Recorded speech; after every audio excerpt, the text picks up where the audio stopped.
I never thought one text message could unravel 18 years of marriage. But that Tuesday night, standing in my own kitchen with a dish towel still in my hand, I learned exactly how quiet betrayal can be, right up until the moment it isn't. My name is Vanessa Cole. I'm 44, an architect, a mother, and until that night, a wife who genuinely believed in the life we'd built together in Boulder, Colorado.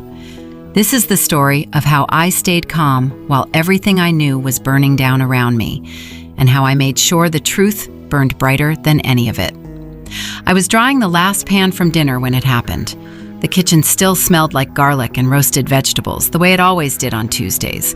Our one night a week, I actually cooked instead of grabbing takeout between client meetings.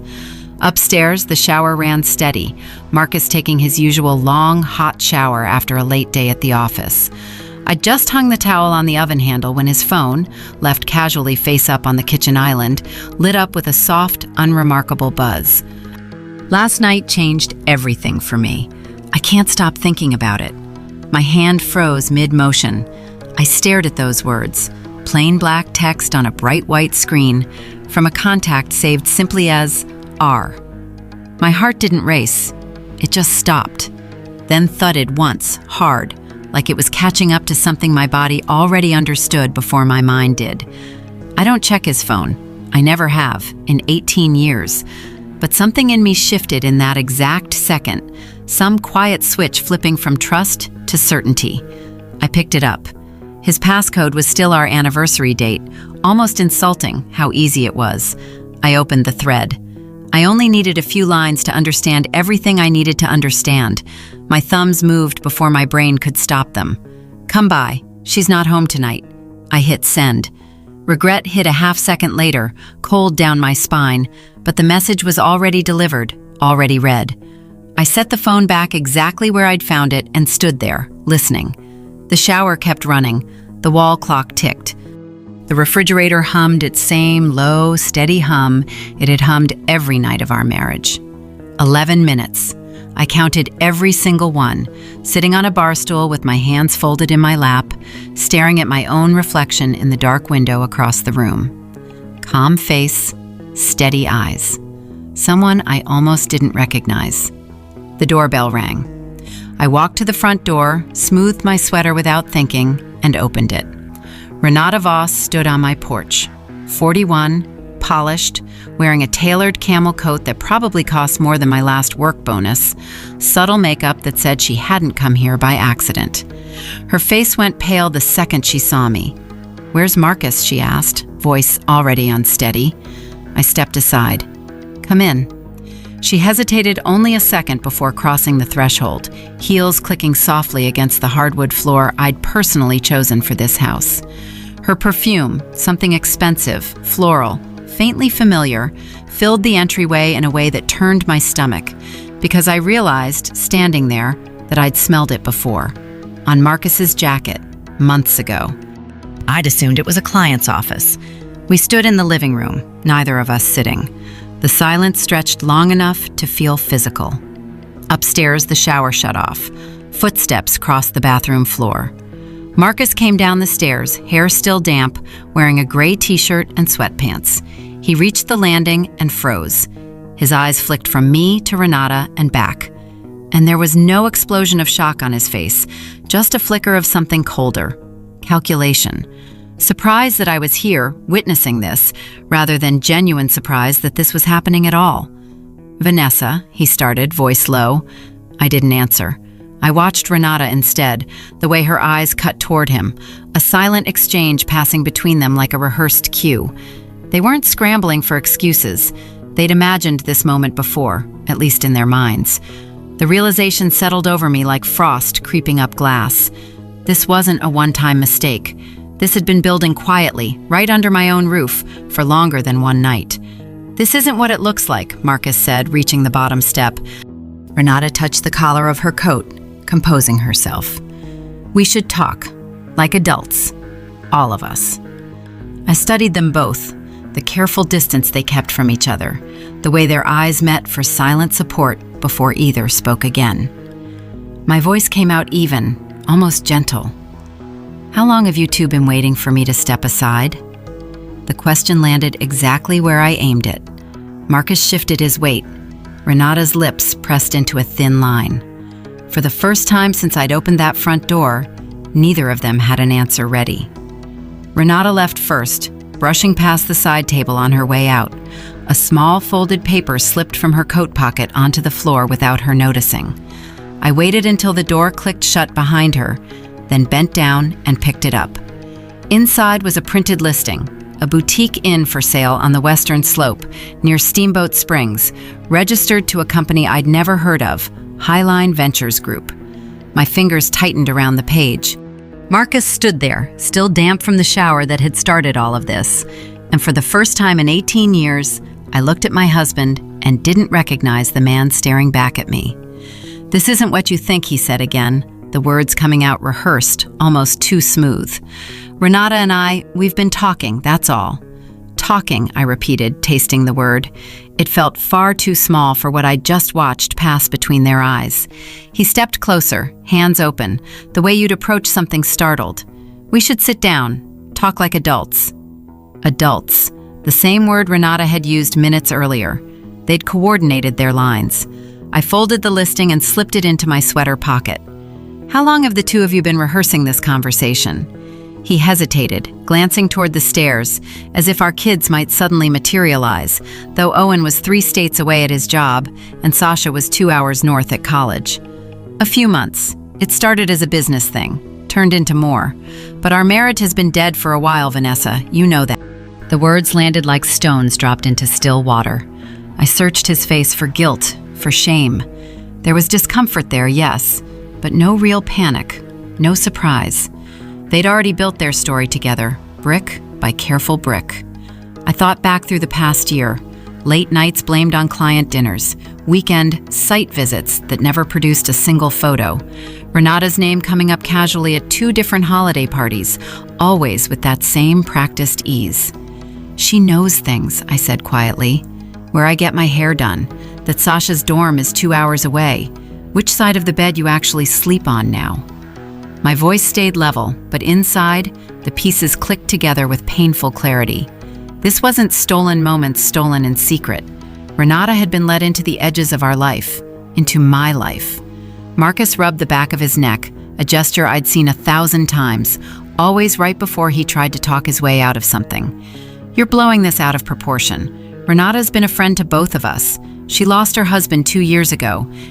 She understands what it's like when things go quiet between people." Quiet. I let that word sit in the air between us.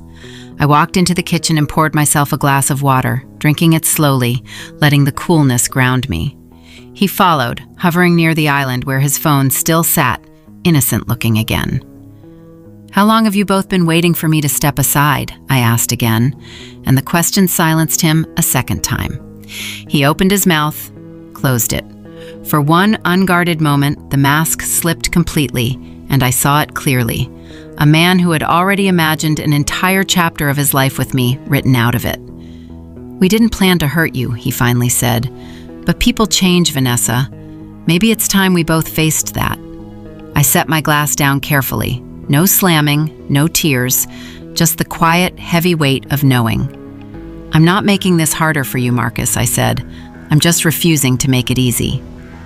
The next morning arrived gray and still, the kind of Colorado autumn day that threatens snow and never quite delivers. I made coffee like always, the grinder's hum filling the kitchen, while Marcus dressed for work upstairs. He came down, tie slightly crooked, kissed my cheek out of 18 years of habit. I let him. My face stayed neutral. He grabbed his keys and left, the door shutting behind him with a soft, ordinary finality. Only then did I move. I started with our shared finances on the laptop at the kitchen table. Login after login, account after account. At first, the transfers looked almost innocent, small, recurring wires to something called Highline Ventures Group. Marcus had mentioned it once, months ago, over dinner. A consulting thing Renata recommended. Helps with business write-offs. I'd nodded then, trusted him. Now I dug deeper. The filings traced back to Renata directly, her signature, her registered address.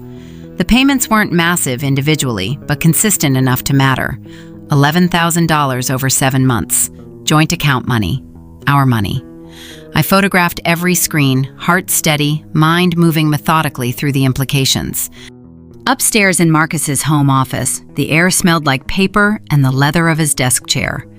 I went through drawers slowly, carefully, not rushing. That's when I found the folder.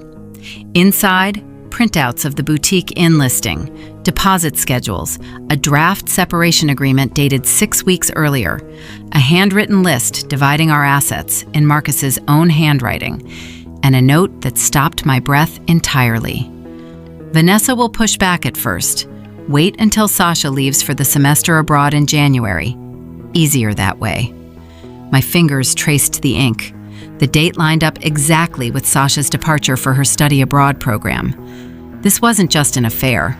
This was a calculated exit strategy, timed around our daughter's absence, our finances quietly siphoned, the entire narrative already shaped before I'd even known there was a story being written. I didn't cry. I photographed every page, careful angles, clean lighting. Evidence. That was what mattered now. I called Priya Anand. She picked up on the second ring, her voice warm and characteristically no-nonsense. "Vanessa, you sound off. What's going on?" I told her everything. The text, Renata at the door, the folder, the note. No tears, just facts. Priya listened without interrupting, the way only a woman who'd survived her own brutal divorce could. "Men like Marcus don't fear tears," she said when I finished. "They fear paperwork. Don't confront him yet. Document everything. And whatever you do, don't leave that house." Her practicality anchored me. We talked for almost half an hour. By the end, she gave me a name. Desmond Frey, a family law attorney downtown. Old school, but sharp. Tell him I sent you. He doesn't do drama, he does strategy. Desmond's office smelled like coffee and old law books. At 56, he had a calm, measured presence, reading glasses pushed up on his forehead, the kind of steady gaze that suggested he'd already seen every version of this story before. "Do you want revenge?" he asked after reviewing everything I'd brought him. "Or do you want protection?" "Both," I said, "but protection first." He nodded, scrolling through the photos on my tablet. Smart. The joint funds moving into Highline Ventures could work heavily in your favor during asset division. And this note, the premeditation, waiting for your daughter to leave, that shows clear intent. That strengthens your position significantly. He laid out the plan clearly. Back up everything. Photograph more if I found it. Stay in the house. Don't sign anything. Don't reveal how much I already knew. Play the long game, Mrs. Cole. Let him think you're still processing. The more he relaxes, the more he'll slip.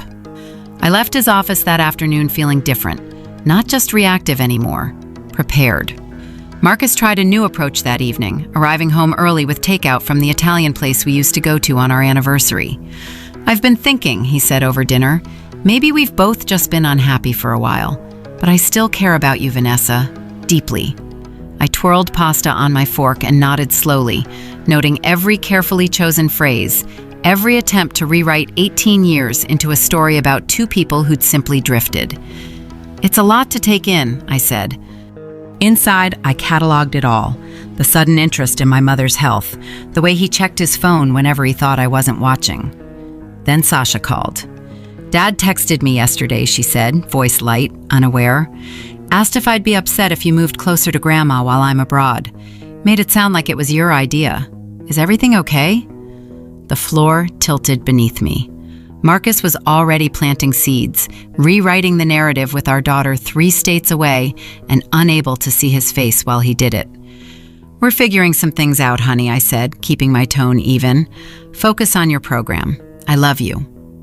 After we hung up, I stood at the kitchen window for a long time, watching the first flurries of snow finally arrive. I thought about the man who used to carry moving boxes up 3 flights of stairs without complaining, who taught Owen to ride a bike in this same driveway, who held Sasha through her first heartbreak at 16. That man felt impossibly distant now, replaced by someone capable of this kind of quiet, patient cruelty. But I wasn't helpless. Priya's words echoed. Paperwork. Protection first. I forwarded the key evidence to a secure email address and scheduled a follow-up with Desmond for the next week. The week that followed settled into a strange rhythm. Flowers appeared on the counter, white peonies, my favorite, once upon a time. Marcus mentioned old memories at dinner, tested the water with soft apologies wrapped in concern. I accepted all of it with quiet, unreadable grace, offering nothing back that could be used against me later. Each night, I added new details to my private notes. The way he lowered his voice on certain calls. The sudden trip he claimed was for the business that lined up exactly with the date Renata had posted from the same mountain town. Sasha called again.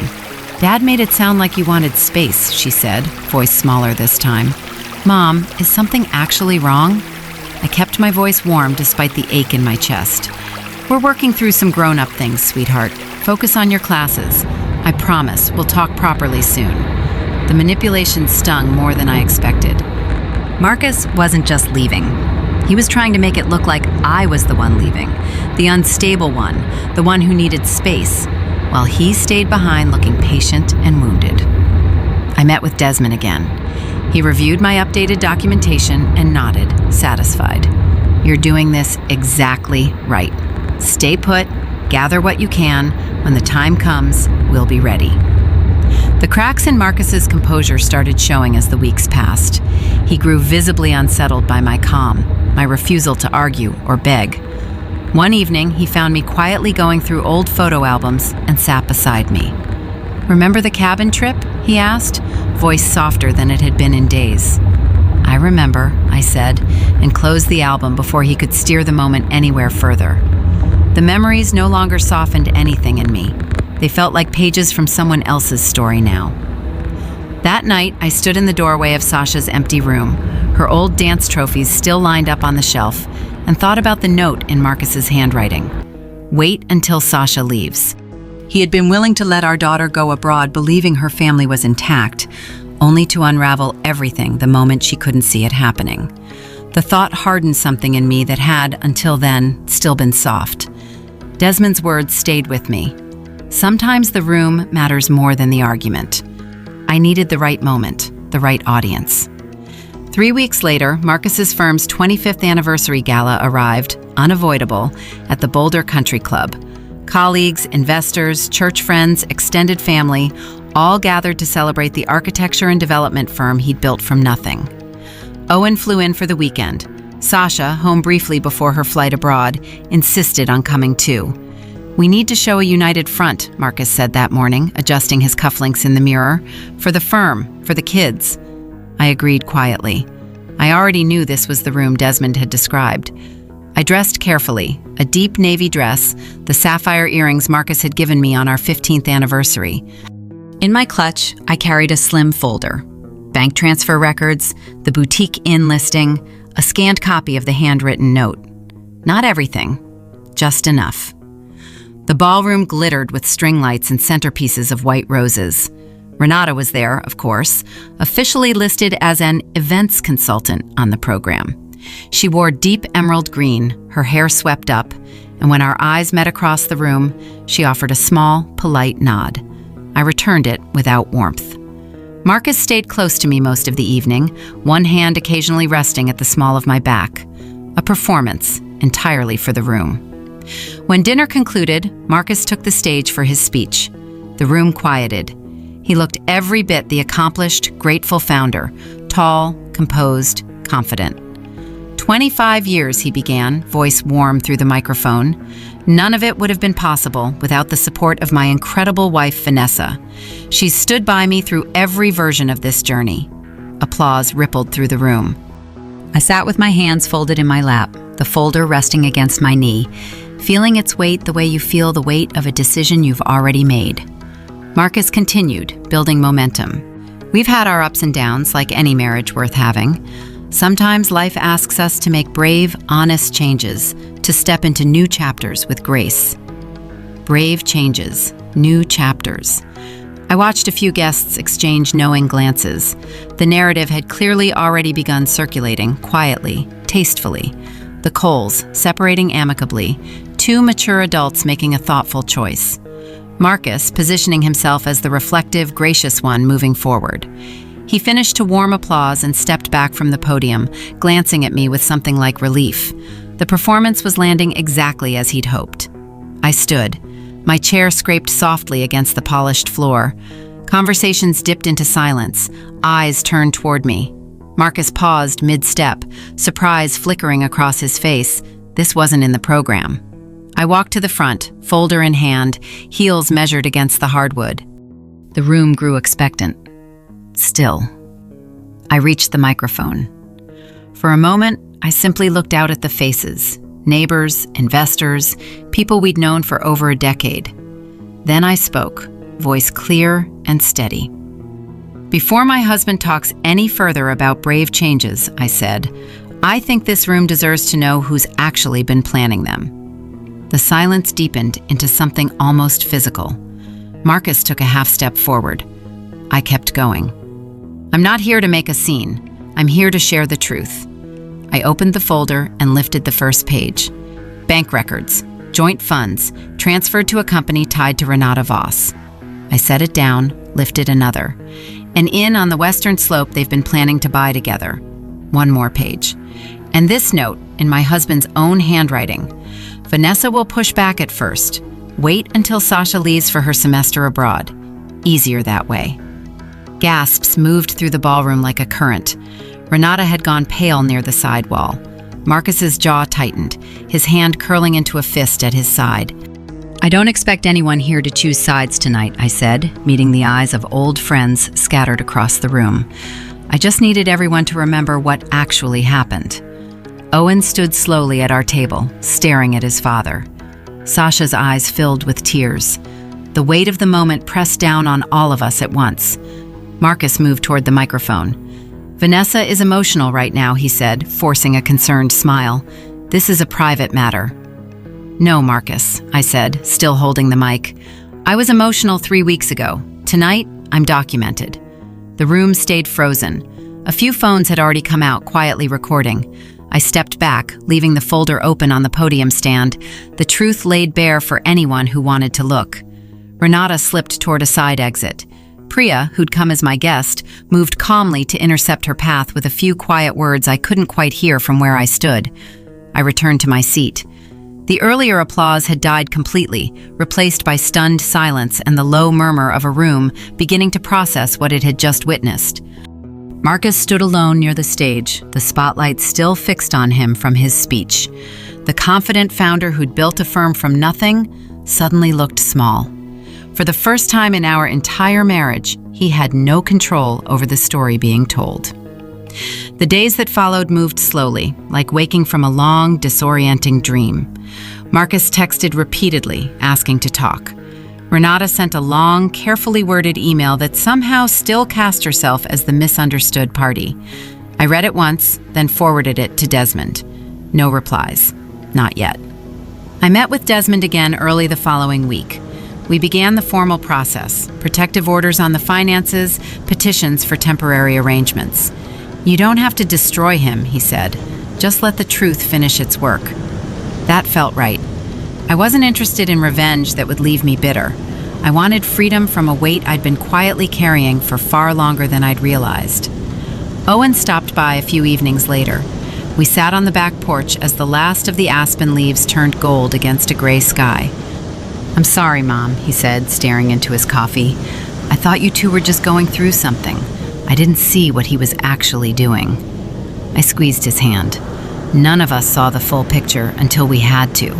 That's okay. We see it now. Sasha delayed her flight abroad by a week. One afternoon, she found me reorganizing the pantry, an old habit that surfaces whenever my mind needs order, and wrapped her arms around me from behind. You didn't embarrass us, she whispered. He did. I'm proud of you for staying calm. I don't know if I could have. Her words healed something I hadn't realized was still raw. We cried a little, standing there in the same kitchen where that first text had lit up a phone weeks earlier, not from pain this time, but from release. I walked back through the places that had started it all. The bathroom where Marcus had been showering that night, the counter where his phone had buzzed, the front door where Renata had stood, expecting an empty house. Each spot felt smaller now, less powerful. Marcus moved out 2.5 weeks later. The divorce would take time, but the lines were already drawn clearly. He looked older loading the last box into his car. Part of me still mourned the man I'd married 18 years earlier, though I no longer mourned the version he'd become. Sasha left for her semester abroad on schedule, this time with the full, unvarnished truth instead of a carefully managed story. Owen visits more now than he used to. On a quiet evening not long after, I stood at the kitchen window, watching the first real snow of the season settle over the driveway.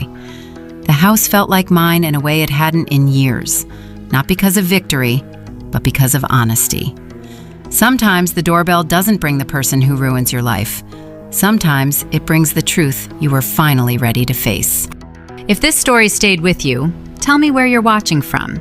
And if you've ever had to stay calm while your entire life quietly rearranged itself around you, know that you're not alone.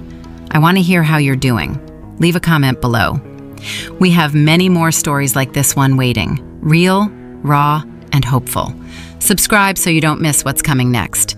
Let's keep walking through these moments together.